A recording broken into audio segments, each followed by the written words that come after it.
Occult Confessions is brought to you commercial free through the generous support of our patrons. Visit occultconfessions.com and click on donate to help keep the history of the occult on the digital airwaves.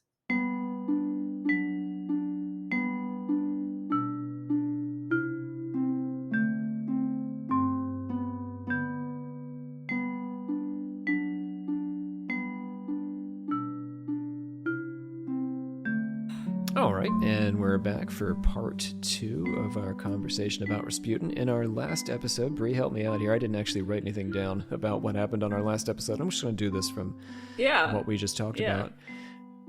So Rasputin heard some birds having sex and decided that sex was not sinful after all. And then he met some ladies in a pond, and then he had a spiritual awakening by having sex with them. I believe it was a river, but yes. Oh, a river. Okay, right. That's cleaner. It's cleaner. Cleaner than bathing in a pond. He was born. We missed that. He was born, and he may or may not have stolen a horse. He's got a relationship with the Virgin of Kazan, with the Holy Mother. Yeah. Mary comes to him, speaks to him, heals him sometimes. But he's falling in and out of spiritual connection with Mary and with God.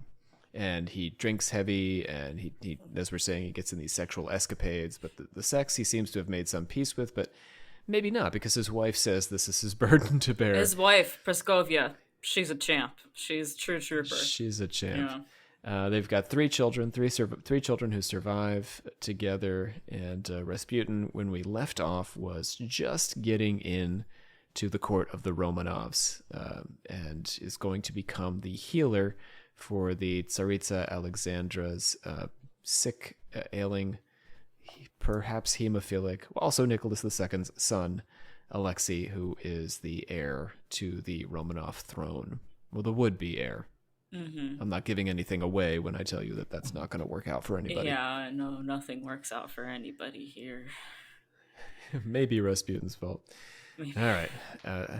So let's carry on here then. Ooh. Rasputin brought his daughter Maria back to St. Petersburg from Siberia, and I'm noting that because, to say again, one of our sources is Maria Rasputin's book, one of her several books about her father. One of the Tsaritsa's ladies-in-waiting, Anna Alexandrovna, helped Rasputin and his daughter to attain their own lodging. Around this period, Rasputin began to fall into disrepute among the high officials of the Russian government and the Orthodox Church. Peter Stolypin, the prime minister, was concerned that Rasputin's eccentricities brought shame to the Tsar and Tsaritsa through their association. He asked that a dossier be assembled, showing that Rasputin was not truly Orthodox, but a sectarian. And then he issued a decree banning Rasputin from the capital for 5 years. So we talked at the end of the last episode about the sort of conspiracizing going on around Nicholas II. That absolutely includes Rasputin, and the people who think Rasputin is a liability are trying to boot him out, get him out from around the Tsar. Right.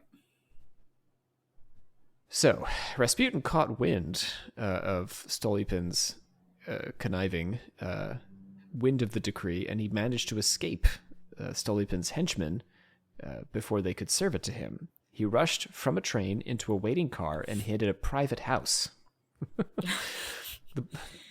The police posted up outside the house, but he snuck past them and went back home to Siberia.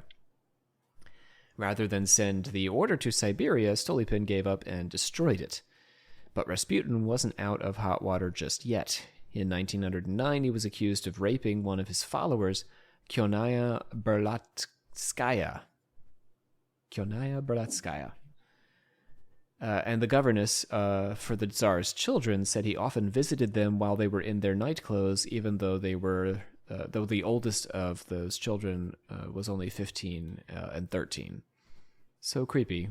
Little creepy Rasputin. Oh, wait, whose children is they talking about? This is the Tsar's children. Okay, everything that I read was like they were basically like his children to him. So I don't know if it was a creepy thing or if it was him being like, because he was constantly there for them, for the family, like in a wholesome way, from everything that I read. But he was also accused of raping one of his followers. So complex. Yeah. Complex man. The Tsarevich's nursemaid claimed he'd sexually assaulted her. Oh, let's throw that in there too. God. And the Moscow News labeled him a spiritual fake. So my man is not... His reputation at the time is as muddy as it is today, I think. Yeah.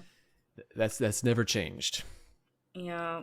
His former friends in the church began to turn against him. They conspired with the Finnish ballerina Lisa Tonsin. She invited him to a party at her house.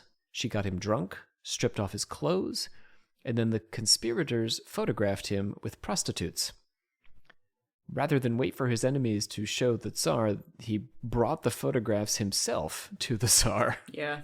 And Nicholas forgave him and told him to take a pilgrimage to the Holy Land, which he did.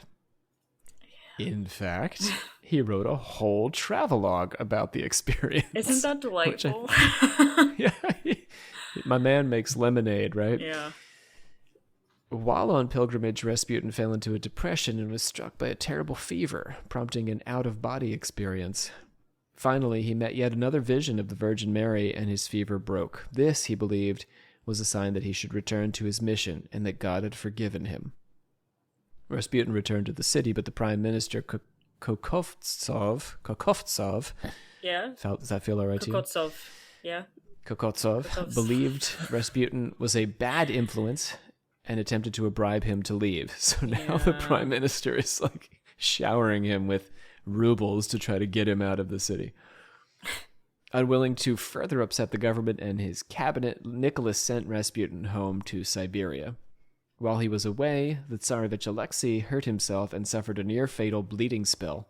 Rasputin telegrammed that everything would be all right, and Alexei recovered. Impressed yet again by Rasputin's power, the royal family sent for him to return. Yeah. This is another pattern, right? Every time he gets in hot water with the Tsar, Alexei gets sick, and Rasputin says or does something that makes them believe he is responsible for Alexei's health. Yeah, I have such a hard time with this because it's like they just desperately wanted to save their kid, and rulers unfortunately don't have that luxury. Yeah, a lot of pressure on that situation. Yeah. Nicholas and Alexandra seemed inclined to forgive Rasputin all of his faults. Yeah. They prized unpretentious lower-class men, so they actually liked the unpretentious lower-class religious figures. Oh, yeah.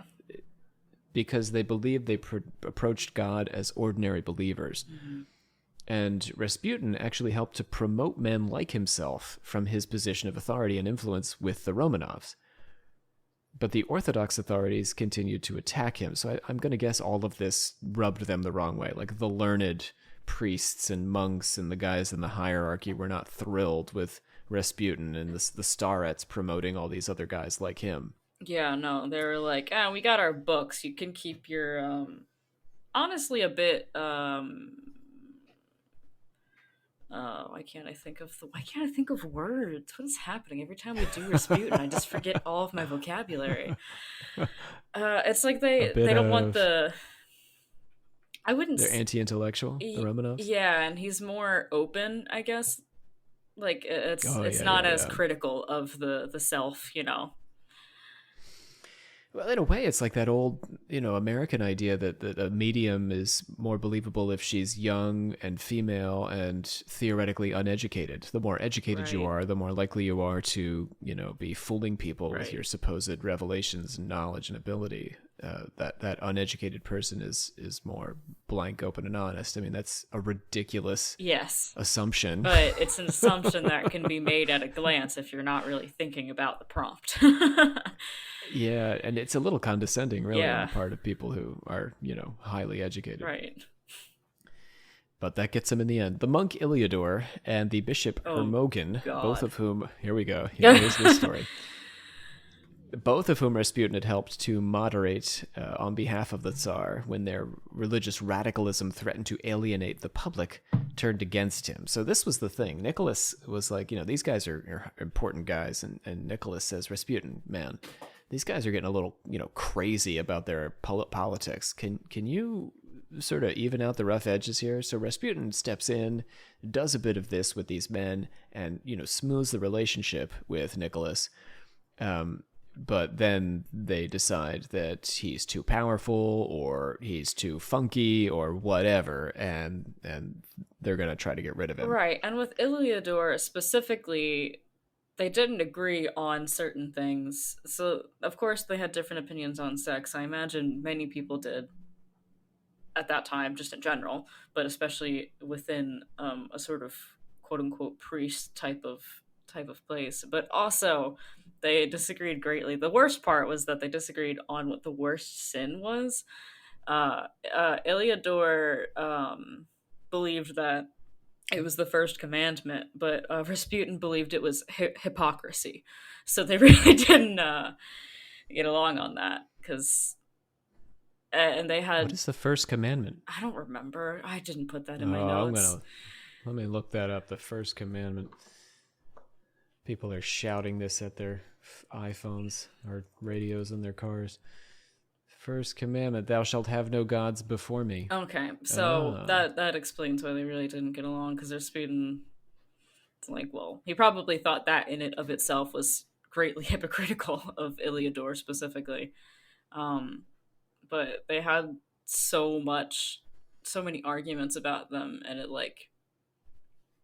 it just was made an unfixable rift, and the people that wanted Rasputin gone this happened with many people. So the people that actively in the government didn't want Rasputin around were like, well, let's talk to these people and see if we can root him out through these means, type of thing, is what it seems like.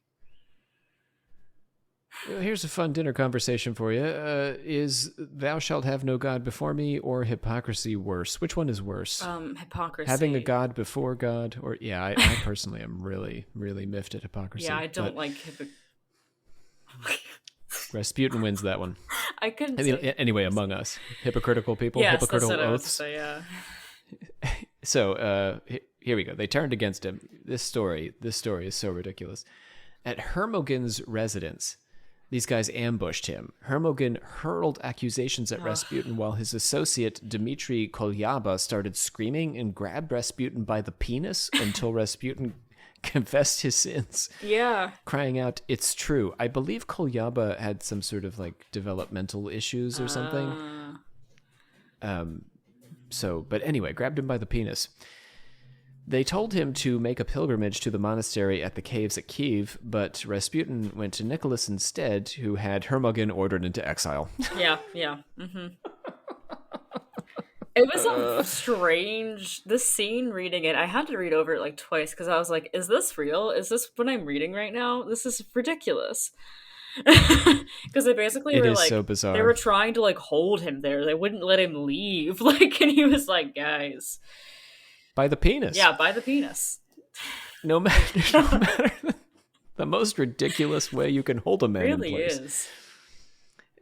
No matter the scandal Rasputin caused or the opposition he inspired from government or church officials, his role, as I'm saying, as Alexei's healer, always brought him back into the Romanovs' good graces. After taking a carriage ride with his mother at their country estate in Spala, the Tsarevich Alexei developed a severe hemorrhage in the upper left thigh that nearly killed him.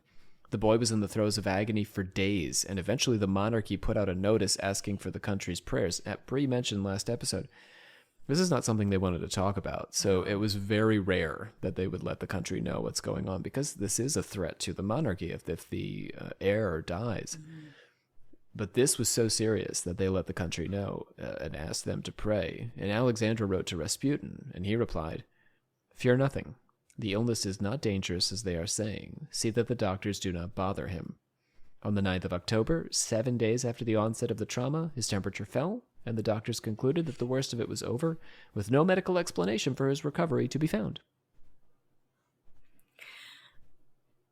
I've heard things about this. Oh. In terms of what actually could explain it. Mm-hmm. Not within my reading, just in passing of, outside research? Yeah. One of the things is that basically the common cure-all at the time was aspirin, but aspirin's a blood thinner.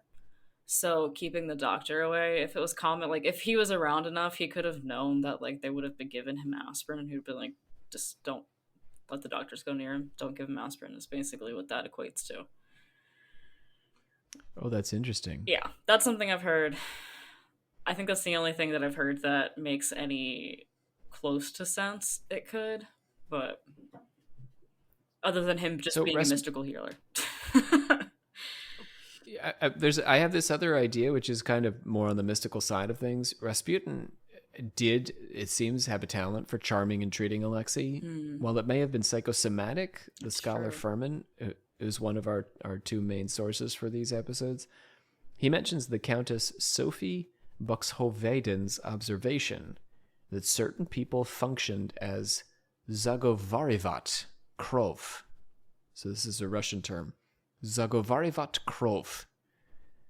And that means blood charmer.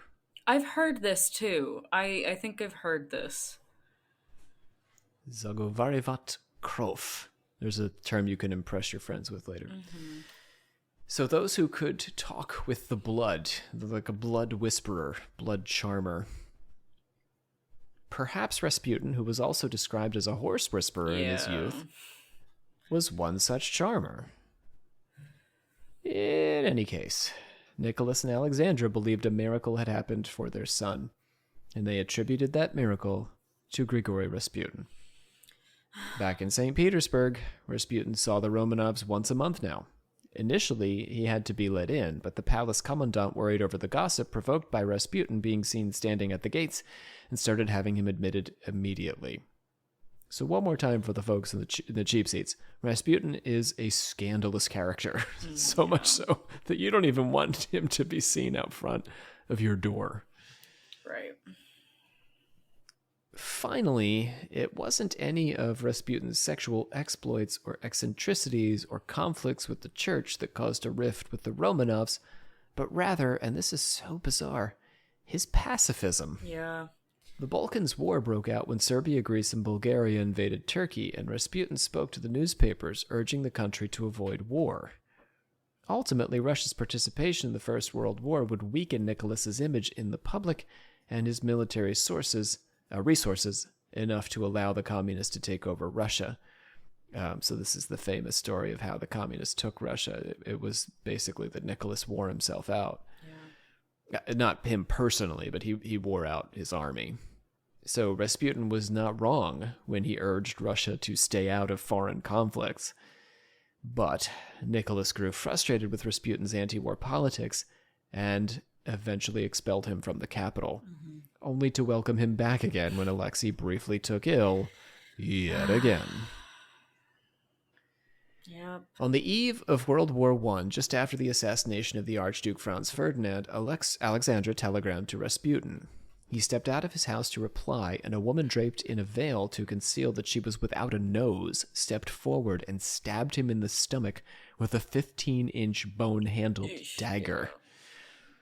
If that surprised any of you, I'll just repeat. A noseless woman has now stabbed Rasputin the day before World War I starts. Wild. What a wild statement you just said. Everything about this guy. Yeah. Rasputin's doctor, Vladimirov, performed his first surgery on him by candlelight, and the second one the next morning, presumably by not candlelight, daylight. Yeah. He spent 46 days in the hospital and swore without proof that the monk Iliador had conspired against him, because, Iliador had, after all, conspired against him before, and so in this case he believed Iliador was responsible for this attack. In fact, the woman who attacked him, Kyonaya Kuzmina Guseva, was a follower of Iliador's. Yep. So quite a coincidence there. She was captured by the crowd who swarmed around Rasputin when he was stabbed, and she swore that she had acted without Iliador's involvement, but on her salary of 6 rubles as a servant and a seamstress, she had managed to somehow pay her way from Yalta to St. Petersburg to Siberia. Suspiciously, Iliador had fled to Norway right before the attack. Iliador sucks. Yeah, There is no way he was not involved in that somehow. Not at all. That's not a single way at all. Not even a titch of doubt. Not a titch. If he had a good lawyer, he might have been able to get out of it. But no. Not in the court of occult confessions. Yeah. Rasputin returned to St. Petersburg and moved into his 7th apartment. This one on Gorokovaya Street. It was now May 1914. The Tsar increased Rasputin's security after the attack, but this police force also served as spies, keeping tabs on the starets. In August, Russia declared war on Germany the day after the Germans declared war on the Russians. Rasputin's pacifist stance and his lax attitude toward the friends he made, some of whom were German spies, made many Russians wonder whether he was secretly working for Russia's defeat. But that wasn't fair. No. He was a deeply patriotic man and worried constantly over the fate of the Russian army at the battlefront. Yeah. Nicholas initially had appointed his cousin Nikolasha, who was a popular figure with the Russian people, to lead the Russian war effort. But in May 1915, 100,000 Russian soldiers were killed, and another 750,000 were captured.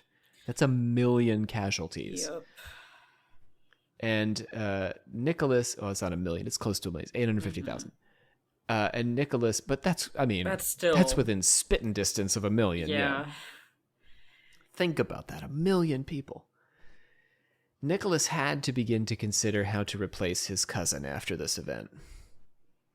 I mean, World War I was brutal. I've said this, I think, earlier on the show. It was a brutal, brutal war. It was horrible. The American Civil War, total casualties were about 450,000, 500,000 people. This war, I mean, here you have a single battle. Yeah. And a single campaign. We've got 100,000 Russian soldiers dead. Yep. I mean, it's the nerve gas, it's the advances in weaponry, it's the barbed wire and the trenches. Right. It was just a terrible, terrible conflict.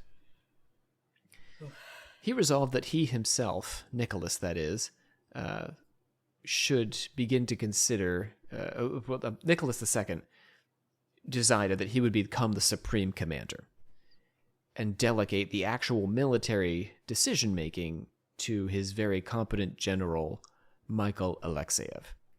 So he's going to go to the war front now, the Tsar himself. Not an unusual thing. Mm-hmm. This happened in the past all the time. However, he appointed his wife to lead the state in his absence, with Rasputin taking a prominent role in this new arrangement given his close ties to the Tsaritsa. And Alexandra, do you know about Alexandra? Not a Russian. Yeah, she's German. She's German. So come on, Nicholas. You didn't think that one through. I man? know it's because he loved and trusted his wife, but and she loved and trusted him, and they were trying to be good to each other, but you are rulers. Yeah, so it's not just Rasputin that's making Alexandra look bad. She herself has got some unfortunate ties. Not her fault, but that's just, the way it played out. And Rasputin's military advice was not especially good, but his concern with making sure the Russian people remained fed during the war by transporting goods from Siberia was actually very useful. Russia's greatest maneuver under Nicholas, and perhaps during the whole war, was the Brusilov offensive against the Austrian army. They crushed the Austrians, who suffered 750,000 casualties and destroyed the Austrian army. But the Russians were also badly beaten, losing 1.4 million casualties, including a huge hit to the officer corps. Now, casualties doesn't mean dead, right? But it does mean no longer able to fight. Yeah. So a reasonable number of those guys were dead. Some were badly wounded, some were captured, but oh my goodness. It's 2 million people on both sides. More than 2 million people.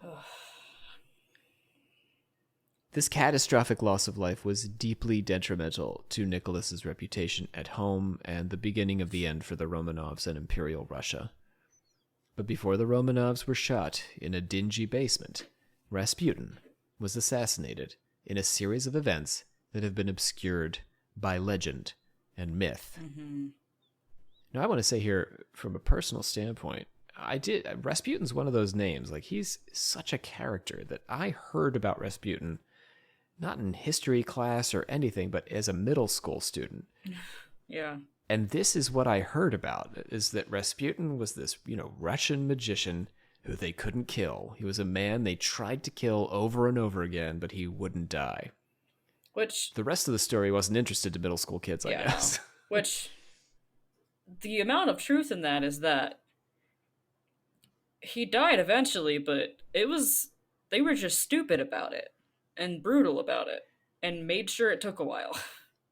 Yeah, it is. I mean, the legend is not exactly true, but some of it is bizarrely on point here. Yeah. Such a bizarre series of events. All right, so let's get into the death of Rasputin. Now, if you think we're at the end of the episode here, you are sorely mistaken. Yeah. we have a lot to talk about when it comes to how Rasputin died. Yeah. But we have now covered his political life reasonably well. We don't need to get into all the ins and outs of Romanov geopolitics and stuff. I at least have documentation of their family ice cream recipe, though, if anybody wants it. We got to get that on Instagram. We do. We'll talk to Dan. So, all right, so let's get into the death of Rasputin. Felix Yusupov initiated the plot to kill Rasputin. Does that sound right to you? Yes, Yusupov? Yusupov is his name, and he is the most absurd little man. Oh my God. Weird guy. So weird strange. guy. I mean, Rasputin is a weird guy. Yusupov is a weird guy. Yusupov became heir to a very large fortune after his brother was shot during a duel. Yusupov felt guilty over his brother's death because he'd encouraged the affair with a married woman that his brother had, that led the married woman's husband to challenge Yusupov's brother to a duel and kill him. So Yusupov was indirectly responsible for his brother's death. See how that worked? Yeah. Mm-hmm. Sort of works into his psychology. The Grand Duchess Ella Fedorovna reassured Yusupov that he was not to blame and that he should not feel guilty for his homosexuality. Yeah. Other key aspect of Yusupov's life. It's not a time when you can be gay, openly gay. No. Maria Rasputin claims that Yusupov was first introduced to her father so that Rasputin could help Yusupov with his lack of desire for his beautiful wife, Irina. Maria says that during one of these sessions, Yusupov propositioned Rasputin, who turned him down, spurring his anger toward the starets. You want to add anything to that? It was the most awkward thing that I have read, and that's saying something in this book. It was very much like, it took me a minute, I had to reread it, because I was like, wait, did he just proposition Rasputin? What just happened? Because it was like Rasputin just doing his usual thing, and then Yusupov was like, what if I touch you? And he was like, no, I don't want this. We're here to stop this, right? Like, you want to love your wife, not do this, right? Like, that's what we're here for. Like, Rasputin was confused and was like, please leave. It was the most awkward encounter. It was so weird. So there is an alternate view from our scholar Furman. Furman argues that Yusupov was in fact motivated by love of country. So here, Bree, I can let you out of this story. If you'd prefer not to believe it, you can choose not to believe it. I would love to believe my beliefs on Yusupov because they are fabulous. Oh, you want to kick? Okay, you're going to keep it. Yeah. So Furman says that Yusupov's mother, Zenaida, had been expelled from the palace for speaking out against Rasputin to the empress. And her son came to believe, after her, that Rasputin was bad for Russia and had to be eliminated. So it's the same as what we said about Stolypin earlier, that, this Yusupov was just a highly connected guy in the aristocracy, and he legitimately believed that there was a problem with Rasputin. He assembled a crew of conspirators, the Tsar's cousin Dmitry Pavlovich, who some believed Nicholas intended to be his successor should Alexei die. Also, Sergei Sukhotin, a lieutenant in the Life's Guards regiment who believed Rasputin and Alexandra were German spies. The Polish physician Dr. Stanislaw Latsovert, and Vladimir Porishkevich, who had gotten himself elected to the Duma in order to undermine it, the Duma being the democratically elected government operating sort of like beside the monarchy. So Porishkevich got himself elected because he hated it. Right. Sort of like when these guys, lately in American politics, we've got these people who are trying to get onto the boards of colleges so that they can pretty much ruin the college. It's that kind of idea. So anyhow, that's a story for another day. So Porishkevich believed that only the monarchy could legitimately rule Russia. So all of these guys are monarchists. All of these guys are under the belief that Rasputin is undermining the monarchy. Our scholar Furman agrees with Rasputin's daughter that Yusupov sought treatment with Rasputin, but doesn't specify for what. Okay. In Furman's version, Yusupov was only feigning his need for healing to ingratiate himself with Rasputin in order to eventually assassinate him. Okay. So I think that it's a mix of the two. I think he definitely probably had a vague sense that what Rasputin was doing wasn't great, but I don't think, based on what I read and what I've in general about Yusupov, he doesn't seem like the type to have really cared that strongly about it, because he kind of was living his own life. He was doing a lot of frivolous shit. Oh, sorry. He was being very frivolous. Including, I think you can say shit. We're talking about all kinds of weird sex stuff. That's true. Episode, I guess if we did say penis, I can say shit. Okay. Penis is anatomy. That's yes, true. That's fine. That's true. But I only bleep the F word as a rule. Oh, okay. Well, that's fine then. But I do believe that I think Yusupov went to Rasputin more not to actually be healed, but more for the intrigue of meeting the man, the myth, and the legend that is Rasputin, and actually getting a feel for him himself in more than one way, apparently. But I think after that encounter, and it seemed like he had a couple of not great encounters with Rasputin that just kind of left a bad taste in his mouth, and he was like, well, let me actually go into the politics of this and support this, and this will benefit me in the future. So he may have had the idea kicking around in the back of his head, but these meetings were helping him come to a conclusion about it. Yeah. So the pair began enjoying Petrograd's nightlife together, that is to say, Yusupov, the assassin, and Rasputin. The city of St. Petersburg had changed its name to reflect a more Slavic sound in the new spirit of nationalism brought on by the war. Petrograd, that is. Rasputin felt that, well, I also want to say, this is also a little bit of tangent, but St. Petersburg, I mean, Peter the Great was such an Anglophile, a Europhile, Francophile, really, that he wanted to give the city a European-sounding name. Mm-hmm. So it didn't have a Russian name. Petrograd, city of Peter, right? Something like that. Yeah. Town of Peter, something along those lines, is actually, Russian. So he just didn't care when he named it St. Petersburg.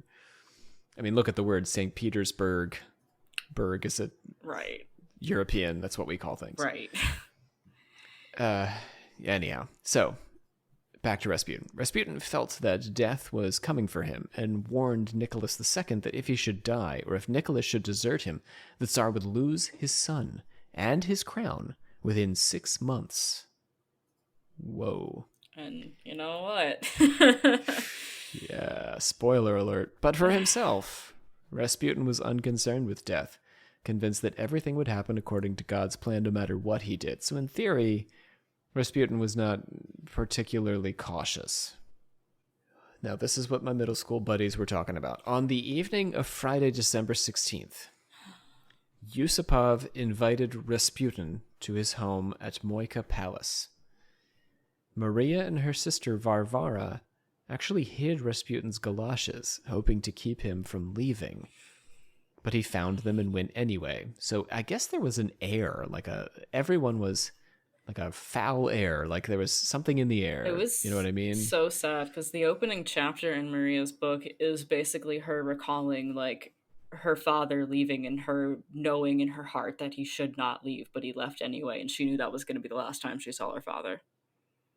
I'm open to that having some psychic ramifications. I'm also open to the idea that maybe there was a lot of intrigue beginning to spin around Rasputin at this time period, or at this moment in history. Like she may have been picking up some cues from a lot of the people that he was circulating with. Yeah. So Yusupov showed Rasputin into a room with a crystal crucifix in an ebony cabinet and a white bearskin rug. Remember that rug? The Polish doctor had prepared some cakes and wine, poisoning both of them with cyanide. So they weren't messing around here. Everything's poisoned. Rasputin first refused the cakes, but then he ate a few, and he drank a couple of glasses of wine. So Yusupov was sitting there, expecting his guest to keel over at any moment. But Rasputin seemed completely unfazed by the poison. Can you imagine the tension? Reading this, I was like, oh my god, this must have been excruciating. Sitting there watching this guy, waiting for him to die.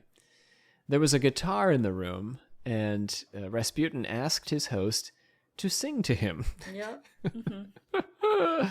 Each time Yusupov finished a song, he'd look to see if Rasputin had passed out and died. But each time, Rasputin would call out for another song. I sort of imagine Rasputin kind of like closing his eyes and leaning back. Right, and then it's just like, yes. Continue playing, I'm so sorry. Yeah. Another one. Yeah. Exasperated, Yusupov left the room to meet with his team of conspirators. So I guess he finally throws the guitar down and storms out of the room. Mm-hmm. Dmitry Pavlovich, the Tsar's cousin, handed Yusupov a Browning revolver. This'll get the job done. When Yusupov returned to the room, Rasputin was kneeling over the crucifix, examining it. Yusupov told him to pray his last and shot Rasputin in the chest. Rasputin fell onto the bearskin rug, seemingly dead. The conspirators stormed into the room and helped Yusupov get him off the rug before he stained it with his blood. How ridiculous. Oh my god, yeah.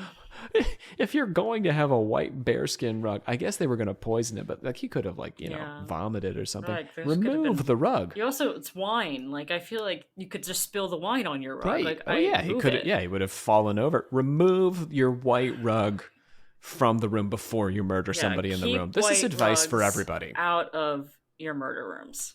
Thank you. No white rugs in your murder. If you care about the white rug. If you don't care, fine. You can keep the white rug in the room. You're going to have to burn it or whatever. It's just more evidence. Remove the white rug in advance if you're worried about it getting stained. The conspirator stormed into the room at this point. So he's been shot. He's on the rug. We're getting him off the rug. Purishkevich, the Duma monarchist, sat back and smoked a cigar while they considered how to dispose of Rasputin's galoshes and other effects. So once we've dispensed with the rug emergency, we're all just going to take a moment, chill out, see what we can do. Like what? Smoke a little bit. I don't get it. Now, this is interesting. Yusupov, our primary assassin, he was disturbed. Rasputin had been removed, but he needed to see the body one more time. He felt something wasn't right. He felt something wasn't finished. He took the inert Rasputin by the shoulders and shook him. And suddenly Rasputin sprang to life, growling and foaming at the mouth and striking terror into Yusupov with his terrible glare. Rasputin, this is very metal, am I right? Yeah, no, it's absurdly metal. Absurdly metal. This is when you write your first metal song, listeners, this is the video that plays in the background. Yeah. Your first death metal anthem. Rasputin stumbled outside into the cold December air, staggering through the snow to get free of his would-be murderers and swearing to tell Alexandra everything. Purishkevich rushed after him with his pistol. His first 2 bullets missed Rasputin, but the third caught him in the back. Purishkevich then walked up to him and shot him square in the forehead, assuring Rasputin was dead.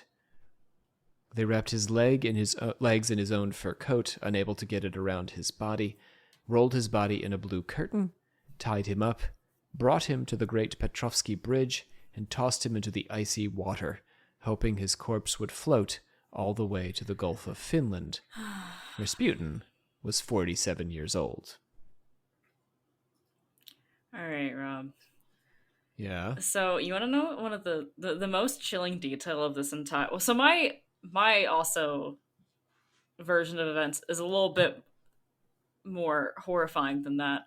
And the most chilling detail to me, though, regardless of any of that, is so a part of this was that Yusupov had said that they had people over in the room above and his wife was hosting people, but they weren't. It was just the conspirator's steps upstairs. But very chillingly, because this was the party music at the time, in the room above, you could hear the song Yankee Doodle Went to Town playing. Oh, that's weird. Yeah, because it was like the party music of the time, apparently. Isn't that a fun tune? Yeah. Wow, that is eerie. Yeah. And I don't know if you have any more comments on his death at this point. Well, do you want to say more? Because I can get into Maria's, some of her ideas. So Maria does make a few alterations to this version of the assassination. And Brie, you can weigh in with the details here. She claims that Yusupov sexually assaulted her father before shooting him in the head. Yeah. And that the conspirators castrated him. Yeah. However, the coroner reported no violence was done to Rasputin's genitals. So... yeah. It also seems odd, like from the story, yes, they had these, they just really wanted to kill him. Yeah. And get rid of him. So pausing to do this feels, I don't even know why you would do it. There's, it seems like the way that she had written it was that he really just would not die. Like, they kept almost botching things to just enough where it would not kill him, is how it read. And the castration part comes with them beating him, which I could see if he's just like not, if he's just getting up again. I could see that happening. I don't have any opinion on the castration part, but okay. There's also this bit that apparently, because of all of the sound and the gunshots, the police had come to investigate, but they were successfully turned away because they had one of the conspirators dress up as Rasputin and take the car like to his flat to throw like suspicion. They put on off. The coat, right? Yeah, they put on his fur coat. And from what I read, he died unfortunately of drowning. Yeah, this is Maria's claim. Yeah. She claims that the bullet wound to the head didn't kill him. Yeah. He struggled with the ropes that tied his hands and died drowning in the river. It's like such do you think that's possible? A gunshot to the forehead, though, Brie. Well, there's been cases where people have survived a bullet to the head. It's not entirely impossible. It also, I think, depends on really how the bullet entered, all of that stuff. And it also, I think, depends on... Sometimes bodies just don't want to die. The human body is a wild thing, where there are certain times where I've read true crime cases where you just, the entire time, unfortunately, are pleading for the person to just die because they're going through something that the human body shouldn't be able to withstand. And the spirit won't leave. Yeah, it's just the heart is just made to pump, and it just keeps pumping until it literally cannot anymore. And that's insane. It's absolutely absurd. So it's plausible that he could have been not necessarily like of conscious self or anything. He probably would have been brain dead regardless, but he could have still been breathing when he hit the water and it drowned him. That's horrifying. Yeah, it's a horrifying thought. It's horrifying. I would hope that there was no consciousness left in him when that happened, like she thinks that there was, because the quote that I have for her, like, and from that is just like chilling. Like, it is. Well, I kept it. I'm gonna quote her now. Oh, maybe this is what you have. yeah. Gone. Well, this is more of her mourning her father. Gone, she said, was the starets, the strayed holy man, the fallen saint, my loving father, and with him went his God-given powers of healing and clairvoyance, employed solely for the benefit of his fellow men. Gone was Rasputin, and who was there left to pray for the unfortunate people he had loved so well? So not really disturbing, but yeah, it's a nice little eulogy that she gives him in her book. Yeah. All right, so let's get to a bit of the aftermath here. Rasputin's body was recovered from the icy water, having not traveled far from the bridge that he was tossed over. The coroner, Dmitry Kosotorov, described Rasputin as being in good physical condition, and he could detect no trace of poison in his system. He was unable to identify the type of weapon or caliber of the bullets that shot him. Despite Nicholas II's affection for Rasputin and his desire to prosecute Rasputin's killers, public sentiment had turned so hard against the starets that there was little the Tsar could do about the assassins. So they all got off scot-free on this. Rather than transport, well, the communists were going to come around and right, they were going to, it's all going to go to hell anyway, but... Rather than transport Rasputin's body back to Pokrovskoye, they elected to bury him by the residence of the imperial family. This is really sad. Alexander did not invite Rasputin's daughters to the funeral, and the bitter cold drove the proceedings forward quickly so that the funeral for one of the most reviled, sought-after, colorful, and powerful men in Russia took only 15 minutes to finish. It's so sad. All right, so this is the question, Bree, that we want to close with. Rasputin, misunderstood or rightfully tarnished, called rightfully looked down on as the man who, I don't know, ruined Russia? I'm not really sure. Rightfully looked on as I guess a scandalous and a hypocritical, lying, you know what I mean, like a scam artist. I think that he, to an extent, is misunderstood. There's some things that, obviously we can't exactly account for, and it's a lot of he said, she said in certain situations, which, unfortunately, Russia at this time was an anti-Nicholas propaganda machine was kind of running, and Rasputin was a big role in that. So there's evidence that there's a lot of lies that did come into play once they actually looked into it after the fact, and did interviews with people who would have had more of an unbiased opinion in the one document that you sent me. That was the report. But I think that he was misunderstood, and because of that, he was the perfect scapegoat for a country that was falling apart already from the inside. He just accelerated the process, unfortunately, and he had no intention to. He absolutely loved his country, and that's one of the reasons that Nicholas liked him so much, is that he was a true Russian patriot. He really loved his country, and he was a peasant still loving his country, not resenting the people that would take advantage of such a thing. So I don't know, it's hard to judge, because he's been made into this figure that is supposed to be this lecherous fiend, basically, is what he's become.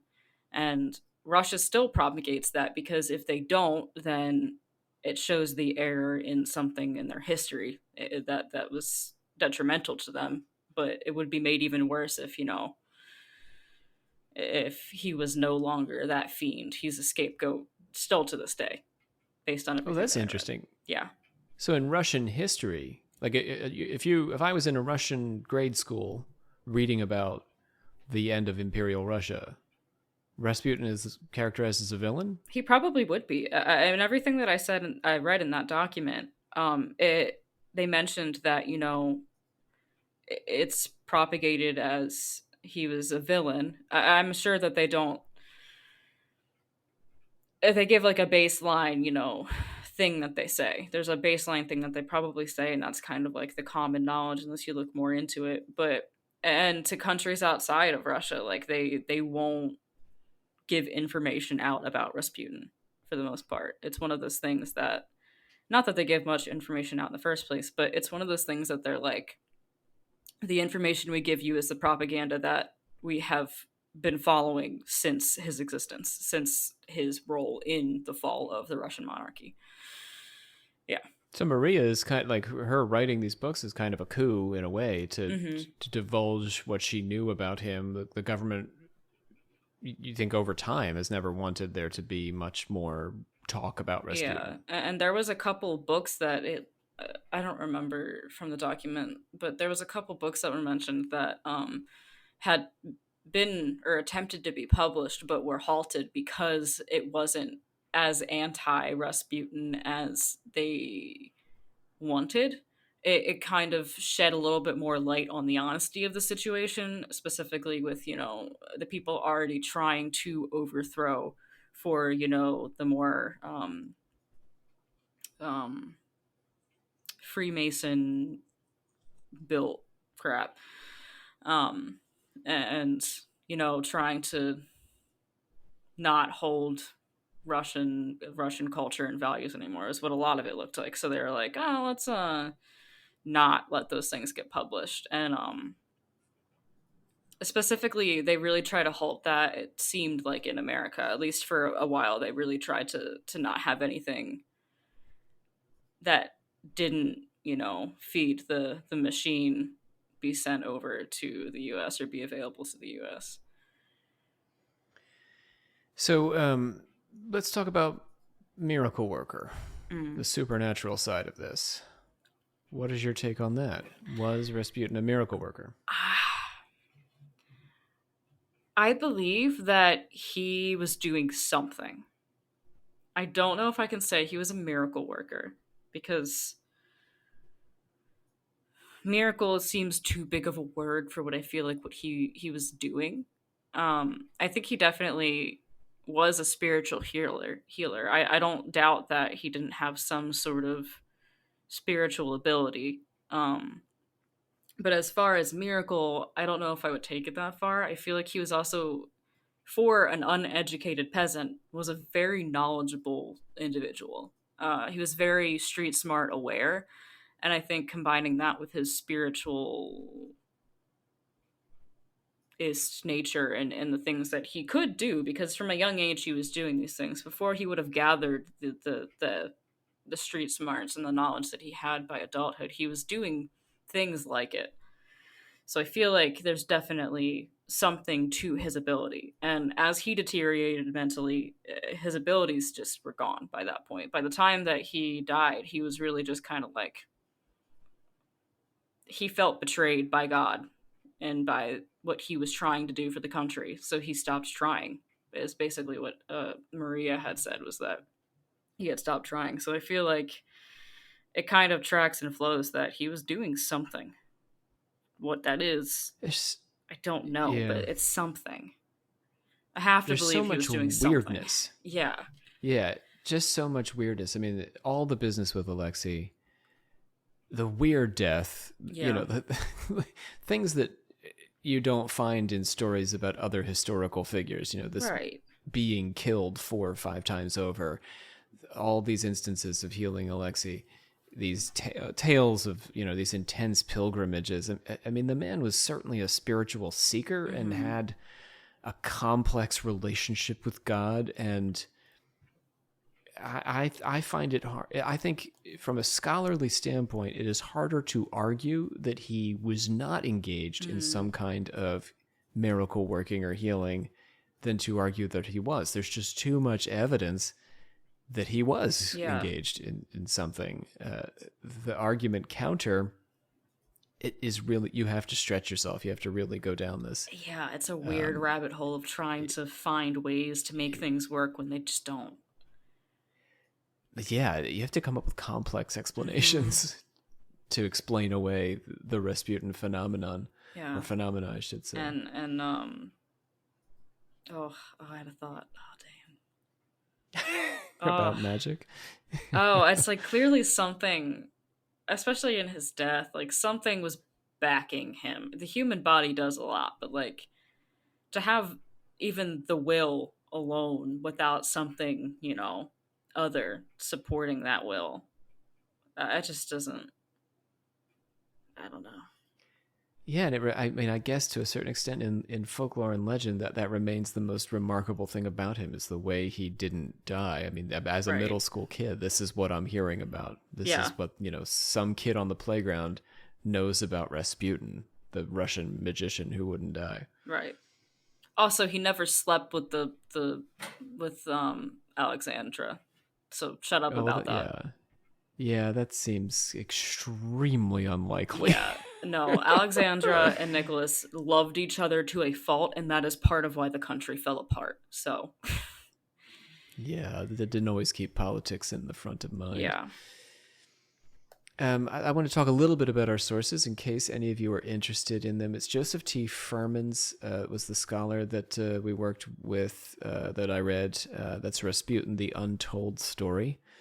So if you want to get the sort of just the facts, ma'am, kind of interpretation of this. If you want to read Maria and get into even more weird stories about Rasputin, then, I mean, because there were things that I said, no, this is too much, this is too far. Yeah, there was a lot of things that I was like, I'm so glad you didn't bring them up. Yeah. Just because we, like I said at the beginning, we have to take Maria with a grain of salt. But if you want to get the straight line from Maria, you have My Father by Maria Rasputin, and that book is generally better regarded by scholars. And then there's Rasputin, the Man Behind the Myth, where she sort of just lets herself go, or Rasputin, it's also called Rasputin, the Man and the Myth. And that's where you get all the good stuff. So check them out if you would like to know more than we were able to tell you about in these 2 episodes. So we did give you a heck of a lot of Rasputin, but if you're still hungry for more Rasputin, there you go. It's Joseph Furman's book and Maria Rasputin. Just look them up. And Maria, her that reading was actually very enjoyable. I really liked reading it. It was a good read, regardless of, it seemed like a wild ride. Yeah, it was, and it also it makes you feel things. It makes you very heartbroken for her, because the beginning and the end are basically a recounting of the before her father dies and the right after her father dies. But it makes you it opens up your brain also to some concepts of Rasputin's that are like, oh, it's actually a pretty cool idea. I never would have thought that he had that idea, or he spoke about that, Yeah, you got excited about some of his spiritual principles. Yeah, I did. Well, you want to bring us on home? Oh, no. Yeah, other way. You're not the only one to do that. I hereby... James always does that. Yeah, there it is. I hereby adjourn and declare closed this meeting of the Secret Order of Alchemical Actors until such a time as we get together and do it again.